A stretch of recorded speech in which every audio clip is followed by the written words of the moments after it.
da na sani akan ce ke ya ce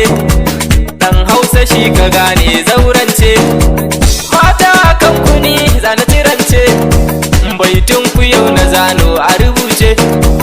magana ta gaskiya mata gidan ado sanadin ku mai gida ke sa kayan ado mota ka taka titi wado cikin ruwa a cikin ku ne na duba na samu kainuwa mata kare na ku ne ado na rayuwa na faɗa sannan na ƙara kun zama garkuwa tafiyar da sauri da gudu da ɗari maganar ta ɗanyi tsauri dukin cikin saharar Zaria da ke na koya shine na zo nake furta musu su ɗanyi gayya kun bani na ji daɗi shi yasa nake ta kauɗi motar da daɗi shi yasa na ɗanyi sauka tun jiya da sauka kyawun kuɗi ka sha jarmiya karka karya doka mata kuna da sirri da zuwan kuna ji ɗari na fi son fura da kauri kyawar ya shigar ta dai raga mata cikin gidaje a aje su dai cikin tarbiya ke baka ga dace mata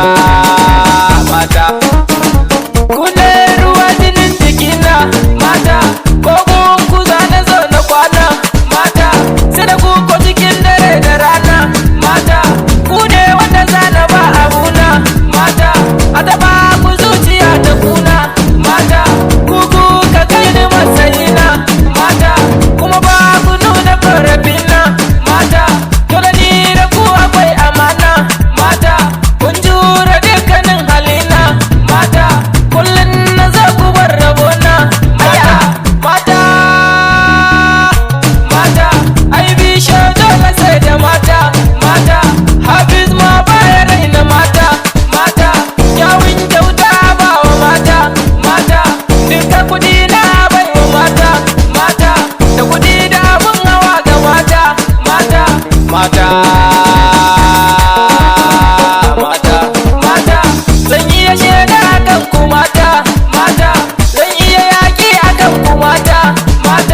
zan dage in sako bakata kun shegen dai ya kushe mata ko kuma me izgili ga mata ni aibi ba na raina mata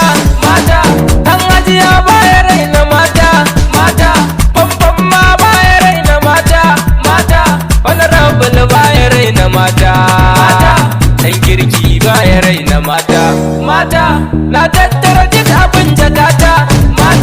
da na banki har cikin wayata duk na mika gare ku mata ni na san za ku so ni mata dan Allah kar ku ke ni ba na so ku guje ni mata